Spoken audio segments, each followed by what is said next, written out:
What's going on, everybody? Coach Mike here. This is Strength Coach Thoughts Podcast. You already knew that. You clicked on it. You want to hear what I have to say. I don't know why, but you guys keep clicking on the episodes, keep listening to what I have to say. So here I am saying stuff. As always, if you like the headbands that I wear, they're vertical athletic headbands.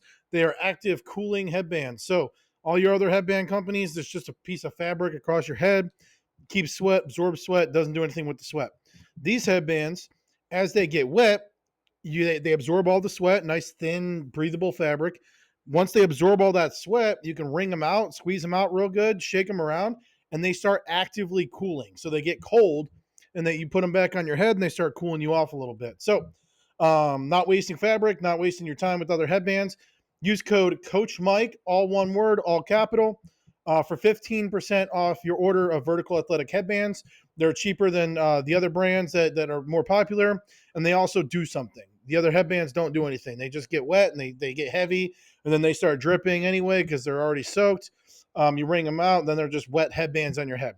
Again, these ones, as they get wet, you wring them out, you shake them around, and it activates the cooling mechanism on the headbands. So, again, Vertical Athletics, use code Coach Mike to get 15% off your order. Now, before we get going, I've already cracked it, but cheers.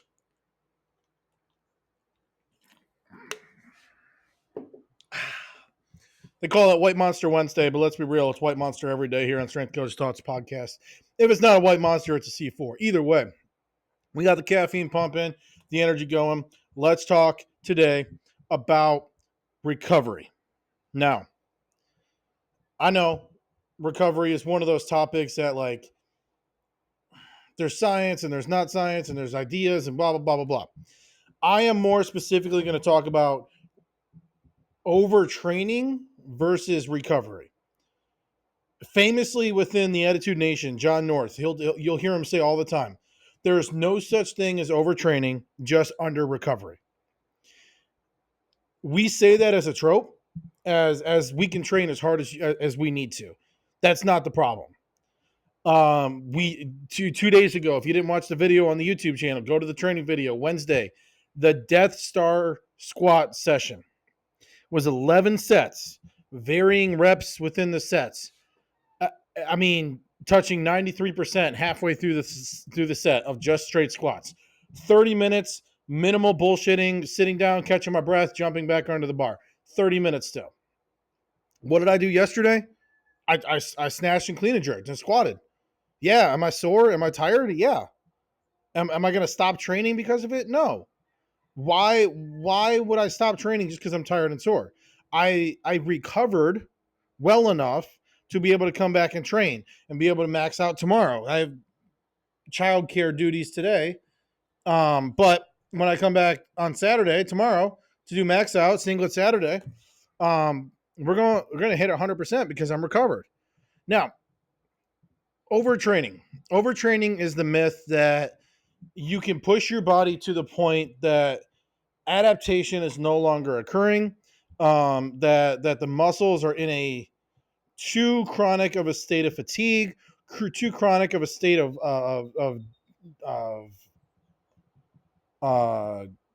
catabolism is the word I'm looking for. There we go. A breakdown, right? We're looking for it's the myth that your muscles stay in a catabolic state for too long. I say myth because overtraining is very, very, very hard to do. Famously, the Bulgarians, the Russians, the 1980s Greece team, all these weightlifting teams, they were not able to overtrain. The Bulgarians were not able to overtrain, even though their training was overtraining. Like it's textbook definition of overtraining.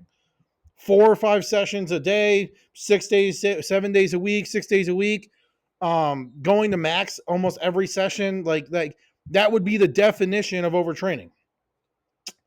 How were they able to do it?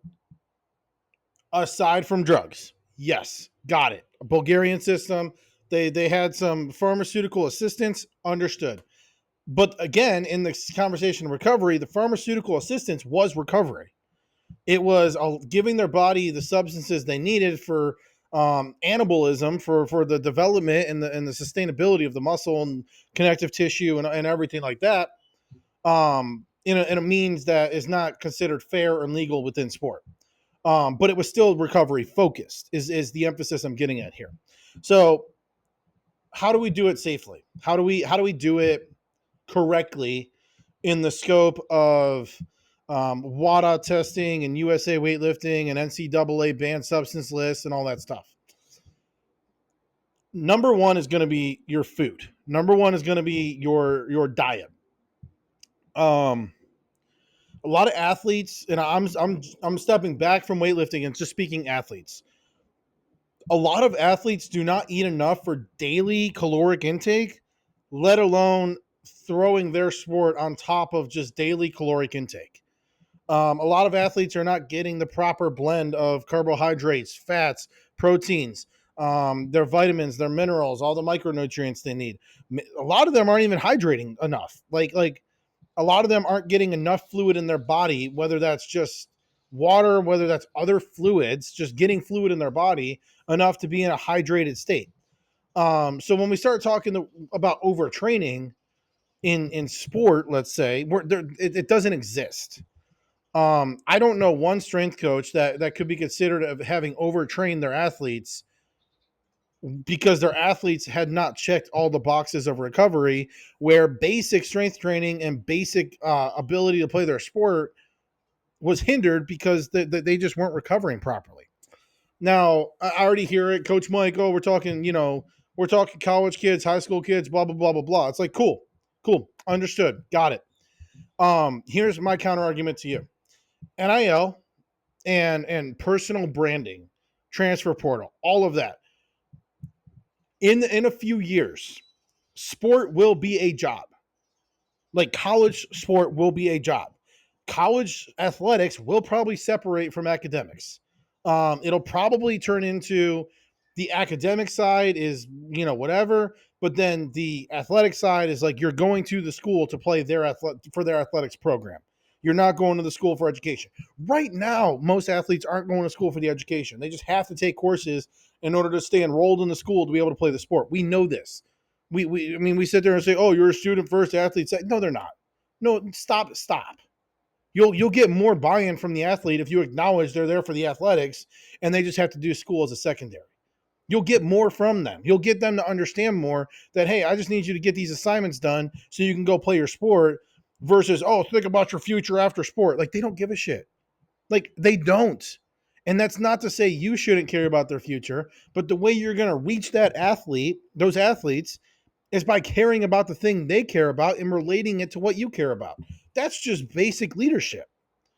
But this is a tangent. Anyway, so most athletes right now are not meeting basic caloric macro recommendations, hydration recommendations. So the first thing that most athletes need to fix is just eat way more than they think they need to. Now that's whatever reason, budget restraints from being in school. They don't want to lose their figure for, whatever crap. Like, fine, I get it. They're kids, but you're gonna be better off in your future career as an athlete by eating more, fueling your body the way you need to. You need to be eating like it's your job, like it is practice for the sport, because it is. The food and the stuff you put in your body is the fuel for the machine that is your body. If you're driving down the highway, you feel much better on a full tank of gas than running that car to the E with the low gas light on. You're freaking out about, where am I going to find gas? You're much better off keeping it in that full range, maybe to half, like half to full to half. You're better off. You got a better peace of mind. You got way more time to find somewhere to get gas than if you're running into the E, low gas light comes on, you don't have no idea how much more you got. And then eventually your car breaks down because you're running your motor drive gas. The body's is very similar to that. You when you're full, when you fill your body with the proper stuff it needs, the gas, the oil, the fluids, everything it needs to operate, you're going to feel and perform much better than if you're trying to redline your body and run it on empty and you don't know how much more you have. And then, oh, your body broke down, you got an injury, because your body doesn't have what it needs to recover. Your body doesn't have the tools. I mean, we go back. I always said the pharmaceutical assistance was just tools to help them recover more. It's exactly what the diet is right now. We can manipulate our diet, vitamins, minerals. We have access to so much nowadays. Most schools have registered dietitians that are focused in sports performance. I mean, talk to them. But there are so many tools at our disposal nowadays that we are able to mimic recovery without the pharmaceutical assistance. That maybe the pharmaceutical assistance will give us 10% more benefit, but we can get pretty close to that without the pharmaceuticals now, just by locking in that diet, locking in the hydration status. So that's the first thing an athlete can do for recovery is make sure they're eating enough, getting a good spread, getting their vitamins, minerals, having a protein, having some vegetables, having a carb source. Don't shy away from carbs. Carbs are literally the fuel your body uses for energy. Carbs are not bad. Like stop. Carbs are not bad. There is zero bad about carbs. Overeating anything is bad, but your body primarily runs on carbohydrates. Okay, that's sugars, that's glucose, that's glycogen, like all that, everything. Your body runs on that primarily. Fat is a secondary fuel source for the body, and protein is what builds the body up. It's the building blocks for the body. So if you don't have carbohydrates, your body's gonna it'll transfer to fat. There's your ketogenic diet. There's your keto sickness. Is the body transferring the fat? But that's like taking a gas car and swapping in a one of those like biofuel motors in there. Is it going to run? Sure. Is it going to run as great as it could the way it was designed? No. So understanding that you need carbohydrates for fuel, you need protein for development. You're breaking your body down as an athlete. You're breaking your body down when you lift the weights, when you're doing weightlifting, whatever you're doing. That is a stress on your body is a breakdown. It's an anabolic, catabolic response in the body. We need that anabolic assistance. So we need to be able to build the body back up through our protein, through our fats. Our fats are basically what allows stuff to transfer in and out of our body. So we have membranes, we have, fat soluble, non-fat soluble. We have all these things in our body, and protein doesn't exactly fit. It's not exactly permeable through these membranes. So fat is what helps pull these proteins through. It's what helps pull sugar through with the insulin. It's what helps regulate our body and pull things in and out and kind of usher things through our body. And then again, carbohydrates are energy source. So without carbohydrates, you have no energy. Without protein, you're not building your body back up. Without fats, you're not getting the protein anywhere. It's just going to stay in the body, and the fat is what's going to help pull protein into the cells and be utilized by the muscles like we need to. Second thing athletes can do: sleep. Now, I understand athletes. The athletes I'm talking about here, high school, collegiate athletics, right? I'm not talking about pro athletes. I don't think any pro athletes are watching this podcast or pro coaches are watching this podcast. If you are, how's it going? I'm Coach Mike. Nice to meet you. Thanks for watching. But I'm not really talking to the pros because the pros pretty much got it figured out by now.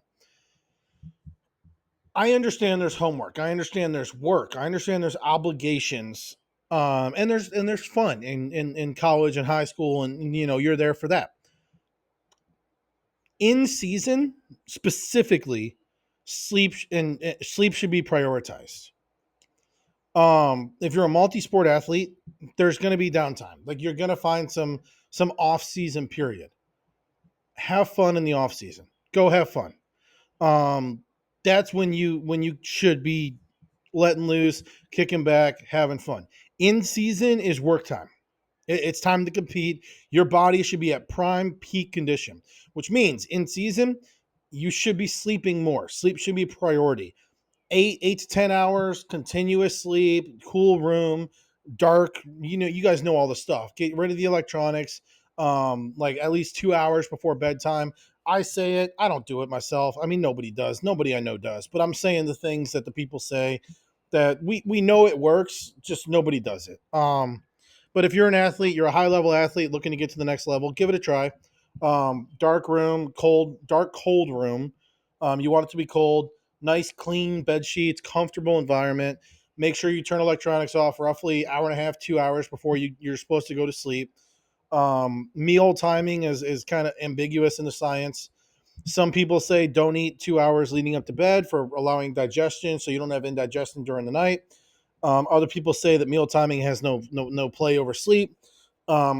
Just do whatever works for your body. But um, those are two of the big recovery aspects: nutrition and sleep. Hydration tied in with nutrition. Um, but a third thing, stress management. So anytime we are performing exercise, whether it's weightlifting, practicing our sport in the weight room, doing a lift, doing a speed and agility day out on the turf, like whatever you want, we are creating stress in our body and on our body as well, in and out, that is going to create the environment of breakdown for our muscles and our connective tissue and all that in order to allow for it to rebuild stronger. That is essentially what we are doing. We're putting our body through stressful situations to harden and come out harder on the other side, tougher on the other side, bigger muscles on the other side, more strong, more powerful, faster, more agile, whatever your goal is. But you break down to rebuild better than before. That being said, we want to minimize the amount of stress that we are experiencing outside of that. So we want to minimize the amount of stress in school. So making sure assignments are done on time, um, good enough grades. I mean, don't you don't need to be a straight A student and a 5-star prospect player. Like, I mean, maybe, but like you're gonna burn out unless school is that easy for you or your sport is that easy for you. But it's just, I mean, do good enough in school. School doesn't really matter. We all know that by now. Um, it's the proxy to get us to play our sport. Um, Sport, like you should know, you should be a student of your sport. You should have a PhD in your sport. We've heard that nonsense before, but you should know your sport well enough that you're not stressing about it. Day over day over day, week over week. Like you should be able to go into practice, go into a game situation, and not be stressing about an unknown situation because you'll know how to react to it by knowing the game well enough to the point you're at. Now obviously family relationships, different stuff like that, stuff comes up. But learning stress management tools in order to learn how to recognize things going on, accept them, and then deal with them or process them. However, those are very important things to learn because stress is going to keep you from eating. Sometimes it's going to affect your dietary habits. It's going to affect your sleep. And then once those things are affected, your performance is going to be affected. So, and then you start creeping into not recovering well enough for the training demands that are being asked of you. So, um, the fourth one, I guess, is relationships. And I say this loosely. I know. So in weightlifting, John talks about the team, right? The team pushing you. I am an individual lifter. I've come to find that out. I don't do well with other people around.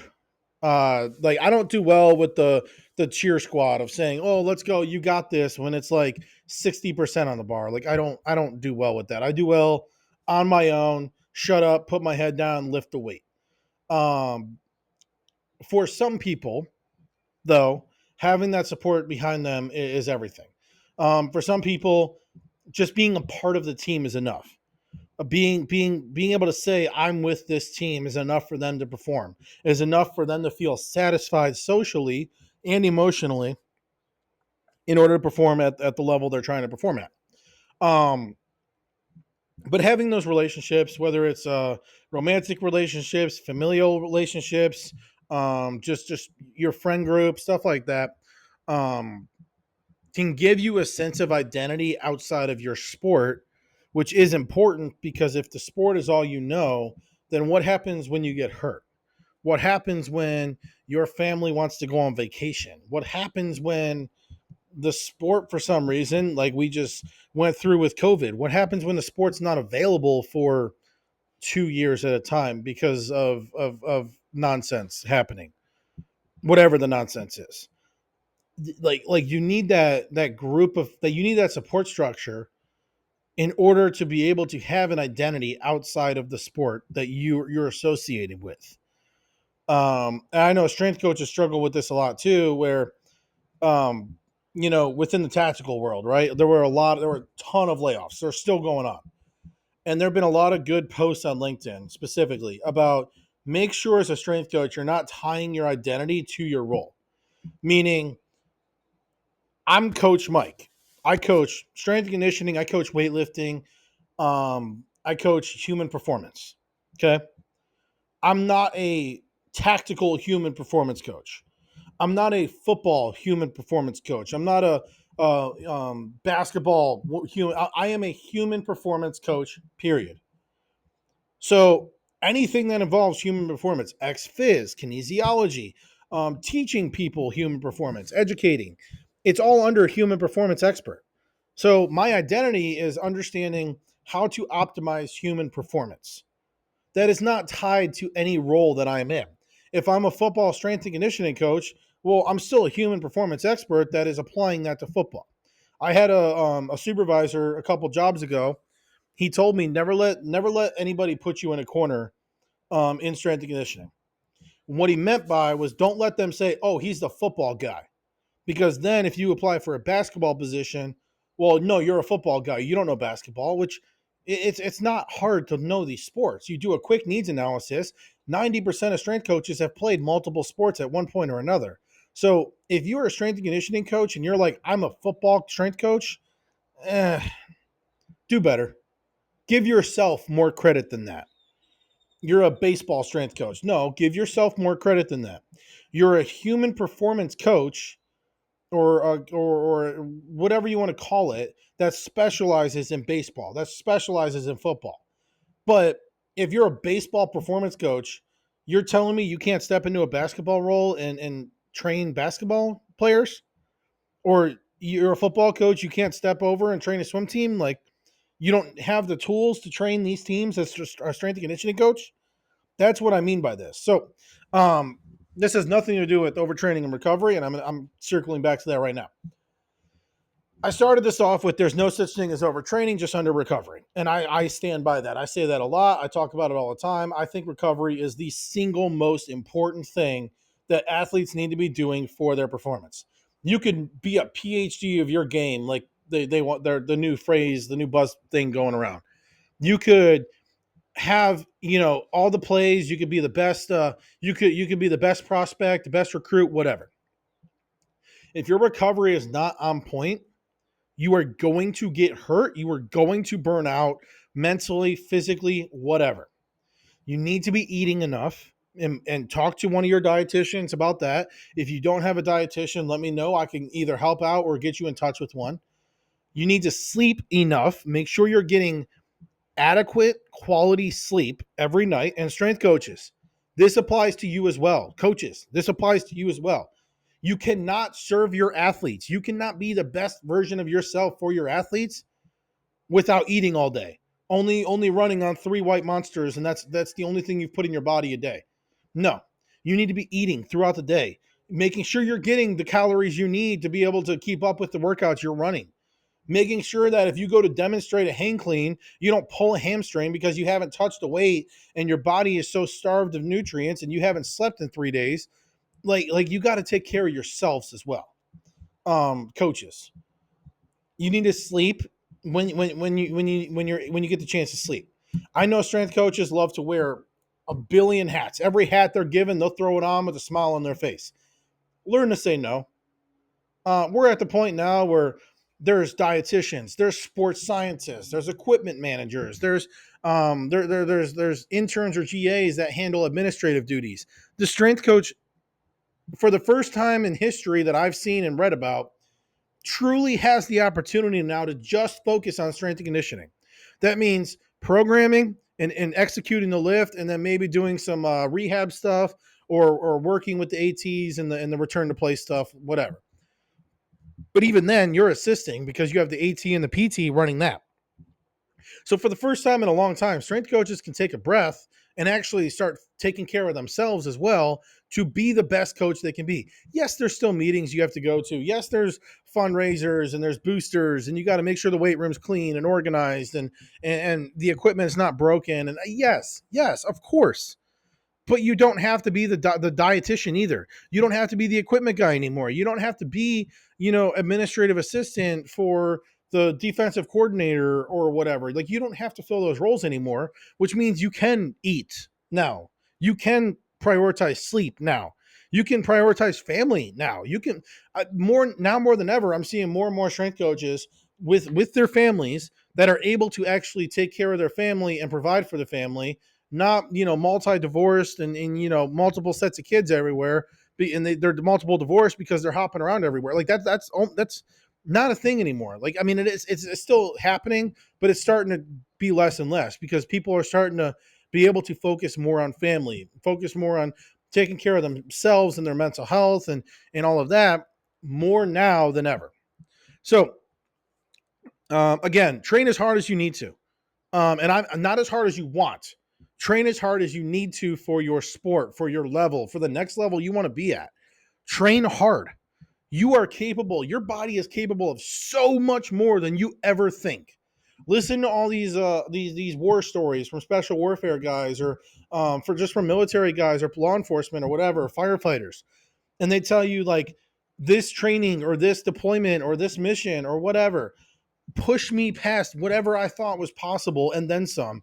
And now I realize what I'm capable of. You are capable of so much more than you think if you just get out of your own way, train as hard as you can. That's why the Pendlay method is so effective that I talked about for a couple podcasts. Give you percentages. Oh, look, everybody's touching 90% in season, and our numbers are going up because we're taking care of our nutrition, we're taking care of our sleep, we're taking care of our stress, and we're making sure our relationships are in check. We have that support structure. We're taking care of each other as coaches. We're checking in on each other, making sure we're good, making sure we're not burnt out from the road. And if we are, hey, what can we do about it? Let's hit a lift real quick. Let's shake it out a little bit. Like, looking out for each other like we should be. Strength and conditioning is not a gatekeep anymore. We're done gatekeeping. It's about taking care of each other because we're all in the same fight. We're all trying to make our athletes the best version of themselves they can be. It's not about us, it's about the athletes. And once we understand that, it stops becoming gatekeeping. Oh, I had to do my 3 years of unpaid intern work to get where I'm at, to get my first assistant role at $20K. It's like, cool, we know better now. We can make it better now. We don't have to do that anymore because it sucked when you did it, and it still sucks today to do that. So why keep perpetuating that? It's not a rite of passage. It's not gatekeep. We're not gatekeeping anymore. Let's do better as a profession. We need to take care of ourselves, take care of each other, so we are better able to take care of our athletes. I'm Coach Mike. This is Strength Coach Thoughts Podcast. If you like the headbands, make sure you use code Coach Mike, all one word, all capitals, for 15% off your order at verticalathletics.com. Cheers.